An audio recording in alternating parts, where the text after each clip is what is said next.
Welcome to Links 007 TV News Report, providing you with the best in local and international news updates. This is a place where you can get the most reliable and informative news information. Links 007 TV News Report. Today is Sunday, October 22, 2023. These are the news making the headlines. Suspect charged for allegedly lodging spade handler in man's head.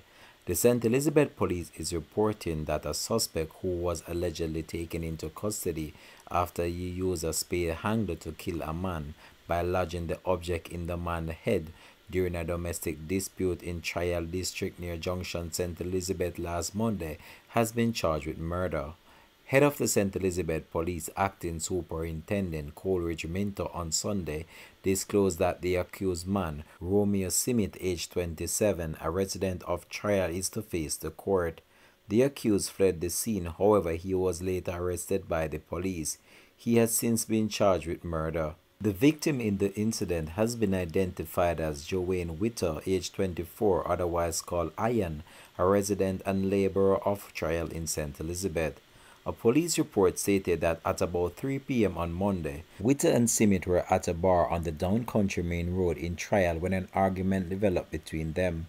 The police said that the man left the bar and went outside and lay waited Witter.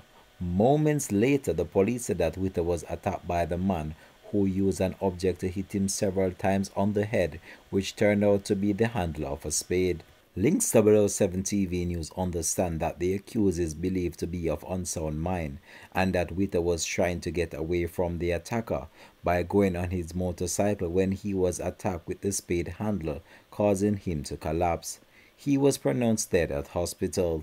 A resident in the community who would not wish to be named said that the accused hadn't displayed any previous sign of violence. Another resident said that the accused man was seen earlier in the community walking with the spade handle sharpened. However, they both agree that special focus needs to be placed on the care of mentally ill persons. There are so many unsound mind people in Junction, and at any moment anything can happen.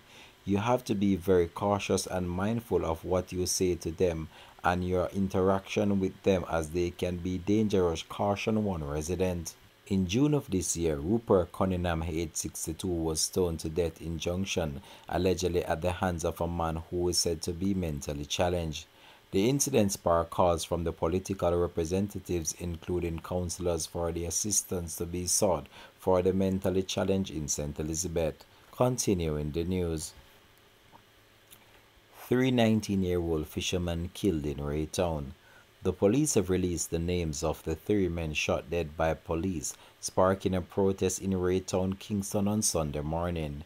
The men, all 19 years old, were fishermen from the community. They have been identified as Carlo Partner, otherwise called CJ, from Paradise Street, Andrew Max Turner from John Street, and Shahid Morgan, also called Tornado, also from John Street. The police said that a Taurus 9mm pistol with a magazine containing 12 rounds and an Arcus 9mm pistol with a magazine containing 5 rounds were seized following the incident. Reports indicate that the police had gone to the area following a reported robbery of 3 cellular phones and cash from 2 men and 2 women by gunmen on Mitchell Manley Boulevard near Rae Town Fishing Village.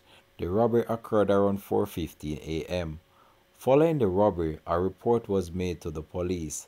Lawmen reportedly tracked one of the stolen phones to a premises in Paradise, Rae Town. One of the victims was accosted at the premises where one of the alleged robbers were pointed out. The police reportedly entered the premises and were fired upon. Following a shootout and subsequent search of the area, the 3 men were found suffering from what appears to be gunshot wounds. They were transported to the Kingston Public Hospital, where they were all pronounced dead. Following the police shooting of the 3 men in the community, the residents took to the street in order to protest their killing. Wicked! TikTok! If you see them, baby, a laughter. Yeah!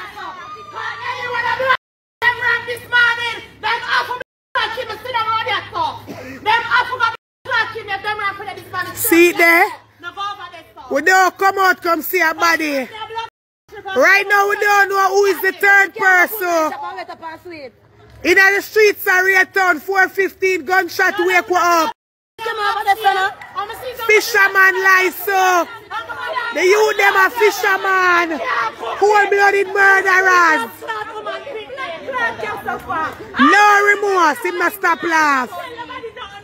The little drunk runner stop laugh. Him with the gloves upon him hand. Him do the murder. You know why you're not.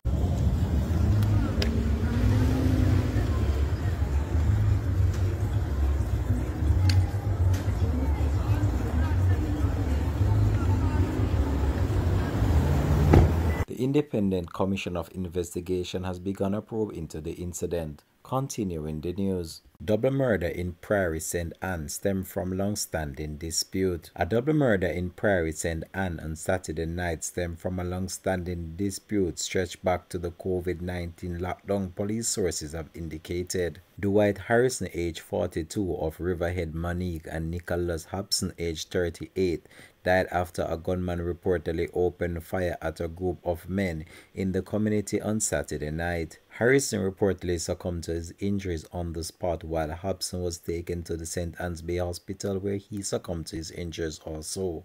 3 men were also wounded during the attack, which occurred around 8:25 p.m. Police sources said that a group of men were cooking on premises near the main road when 2 men approached on foot, and one of them, who was armed with a handgun, opened fire, hitting the 5. The men then escaped in a waiting motor car. The police were called and the victims taken to hospital. A police source said that the shooting ties to an incident dating back to the COVID-19 period, which also led to a double murder at the same time. The police said that they are pursuing strong leads in relation to the latest attack. Continuing the news. Cops search for thieves after 2 bulls found in back of Toyota Wish motor car. Swift action by the police, aided by citizens of Malvern and St. Elizabeth, led to the recovery of 2 brown bulls, which were stolen on October 11, 2023. The owner reportedly fed the cows earlier on the above-mentioned date and left the area. At around 7:45 p.m., citizens observed a black Toyota Wish motor car parked along the roadway, with men observed loading cows inside the unit. Vehicle checkpoints were set up at several major corridors. The cows were later recovered along the retrieved main road. However, the culprits escaped. The police wished to commend the citizens who reported the matter early to the police, which aided in the swift recovery of the cows. Continuing the news. Prime Minister Andrew Holness have stated that Jamaica will not get into the addiction of borrowing again. Following years of Jamaica being riddled in ineffective debt management, Prime Minister Andrew Holness has declared that under his administration, the country will never go back to the addiction of borrowing money. He said that approximately 10 years ago, the island's debt to gross domestic product was 150%, and the country was paying as high as 70% of every dollar for debt servicing.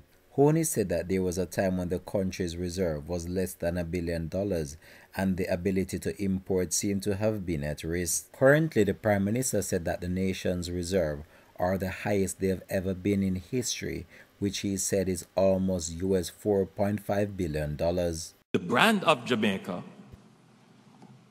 is in the process of expanding and transforming in an area in which we were not known for. And that is the area of management of the economy, fiscal management of the economy, monetary management of the economy, economic growth policies towards the economy, full employment. These are not areas for which we were known.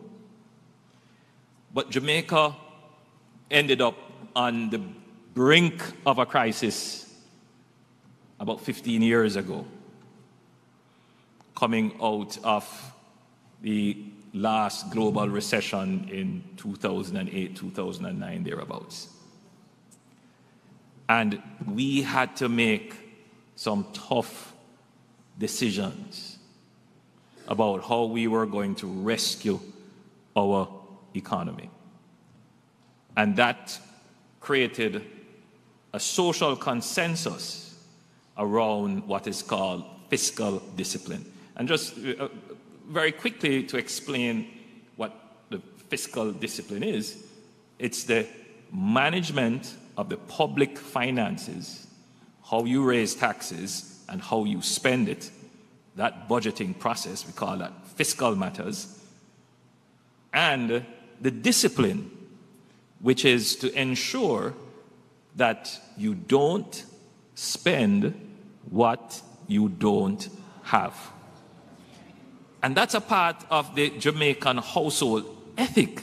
We don't like borrow, but somehow the government didn't get that discipline for many years.